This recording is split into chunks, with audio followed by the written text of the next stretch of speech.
3 red laser dots jittered across our kitchen wall, dancing like tiny warning beacons. Sweat-slick barrels of rifles were pointed straight through our bay window, while my wife calmly stirred her tea, robe tied loosely, expression unbothered. "Step outside with your hands where we can see them," an officer shouted through a bullhorn. I opened the front door, wearing nothing but gym shorts and Crocs, squinting into the sun. "She wouldn't show ID to the HOA president," I explained helplessly. That's when one of the officers slowly lowered his weapon, narrowed his eyes at my wife, and of all things saluted her.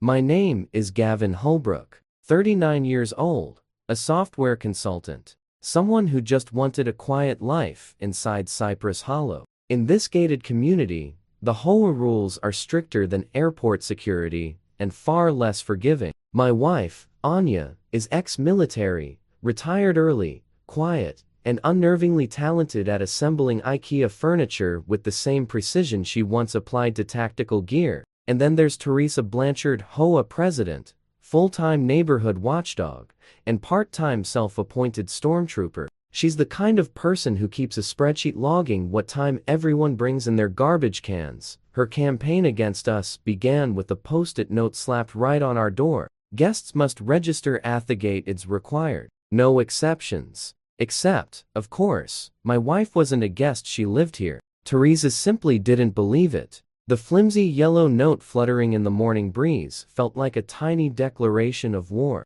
The scent of fresh mulch from our flower bed mixed with the faint smell of someone's backyard barbecue. Normally peaceful, soon to be shattered. The absurd part: we'd been living in Cypress Hollow for 8 months. Our mortgage was auto-deducted. Our names were printed on the mailbox. Anya had even volunteered to run the community book club, a group Teresa immediately disbanded because military personnel might discuss classified information. That should have been my first clue. But I was still naive enough to think rational people could coexist in suburbia. Teresa escalated faster than a squirrel on espresso. First, she cited us for unauthorized occupancy. Then she claimed Anya doing yoga on the balcony at 6:03 a.m. violated noise rules, even though it was silent yoga. Soon after, a nervous neighbor confessed that Teresa had instructed them to photograph my wife's license plate. That's when we installed a ringcam.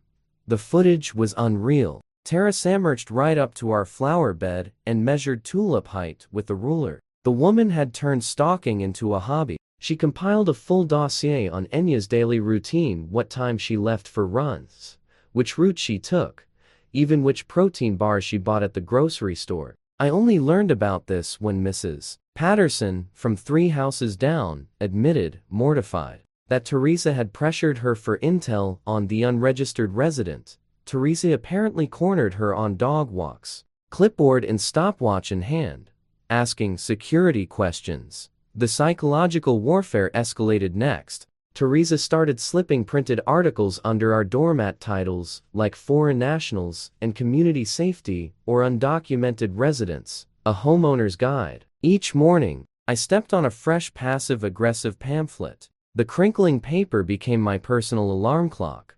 Anya found most of it hilarious. "She's trying to get inside our heads," she said as she tossed another pamphletito there cycling. Then came another note.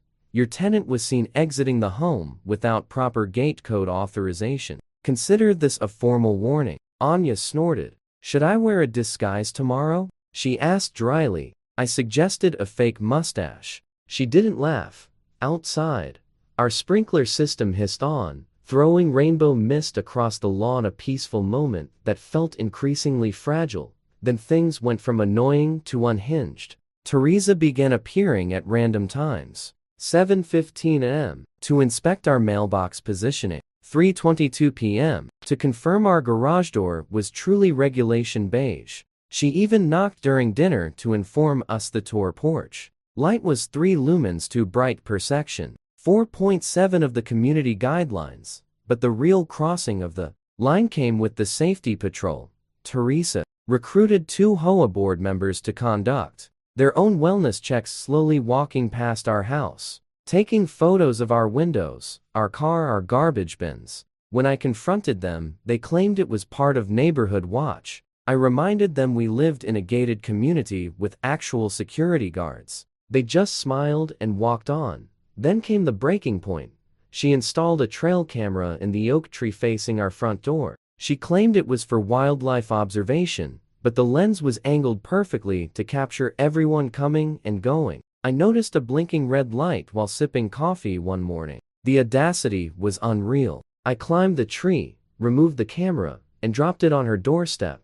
She responded by filing a police report accusing me of stealing scientific equipment. Anya's patience was thinning. I saw it in the way she paused before responding to Teresa's increasingly ridiculous demands. My wife, who had survived 3 combat deployments, was being slowly worn down by suburban psychological warfare. She's trying to make us move, Anya said one evening as Teresa stood in our driveway measuring its width. Classic intimidation tactics. But she doesn't know what she's dealing with.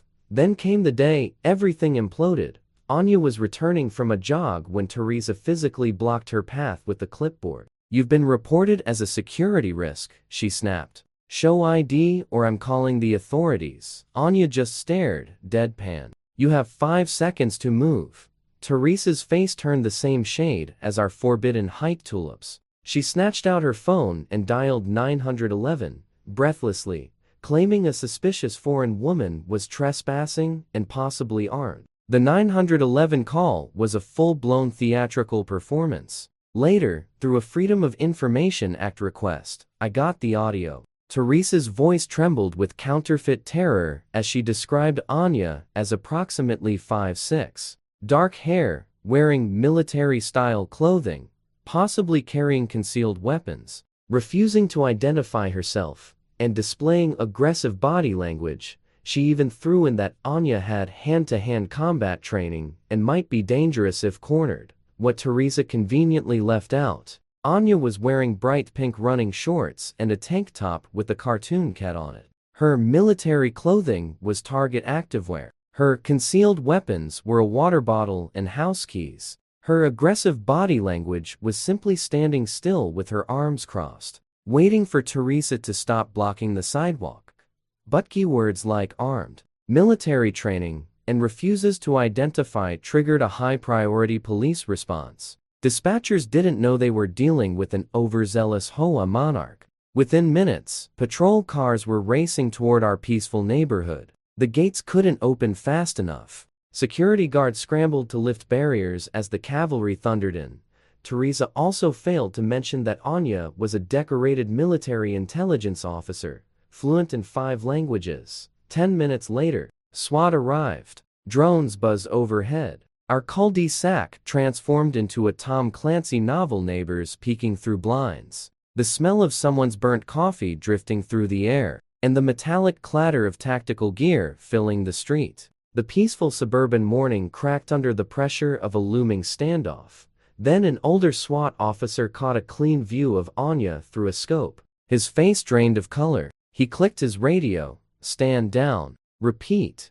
Stand down." "That's Echo Spectre. She's cleared Tier 1. Within seconds, rifles lowered. Helmets came off. One SWAT guy genuinely looked like he might cry. The tension that had gripped the street like a vice suddenly unraveled, leaving an eerie, surreal quiet. What followed looked like a military ceremony played backward. The SWAT team leader approached our front door, removed his helmet, and actually apologized to my wife. He explained that Echo Spectre was her classified call sign from intelligence operations overseas. Her identity was flagged in every law enforcement system in the country not as a threat, but as someone to be protected at all costs. The younger officers were getting the world's fastest crash course as their sergeant explained how Anya had dismantled terrorist networks, saved countless American lives, survived 2 combat injuries, and received commendations from generals whose names were still classified. The same man who was ready to breach our house 20 minutes earlier was now sheepishly asking if he could shake her hand. Behind her hydrangeas, Teresa stood frozen, phone recording, jaw unhinged like a malfunctioning garage door. Her entire self-inflated universe where her clipboard conferred power, where she was the authority, where she could summon armed response teams on a whim was collapsing in slow motion. She looked like someone who had just discovered she'd been playing chess against a grandmaster without knowing the rules. Teresa finally broke from her trance and hollered, "What are you doing? Arrest her." Instead, two officers walked toward her. One pulled out a notepad. "Ma'am, we're going to need to ask you some questions about filing a false report and impersonating a security official." The blood drained from Teresa's face faster than rain through a storm drain. Her phone slipped from her hand and clattered onto the sidewalk. Turns out, Teresa had been filing reports on residents for years. Using a fake HOA-affiliated email ending in INV, she'd even photoshopped fake neighborhood watch badges. During questioning, she insisted it was part of her unofficial security initiative. The officers weren't buying it. Neither was the federal agent who showed up an hour later, asking about unauthorized use of government insignia.